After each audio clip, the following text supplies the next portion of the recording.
కొన్ని రోజుల తర్వాత చావు బ్రతుకుల్లో కలిగి ఉన్నప్పుడేమో దేవుని యొద్దకు వచ్చి మొరపెడితే దేవుడు విన్నాడు. విన్న తర్వాత తిరిగి మళ్ళీ యథావిధంగా మళ్ళా తన జీవితమును కొనసాగుతున్నాడు. మళ్ళీ కొన్ని రోజుల తర్వాత ఆ వ్యాధి అనేది ఇంకా ఎక్కువైపోయింది, ఇంకెక్కువగా అయిపోయింది.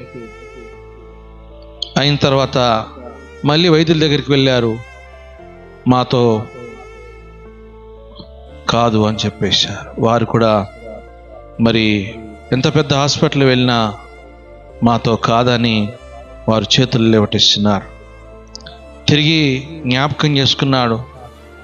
అదే అలనాడు నేను వచ్చినప్పుడు వైద్యులు ఇలా చెప్పినారు, మాతో కాదని చెప్పినారు, మరి ఇప్పుడు కూడా అదే చెప్తున్నారు.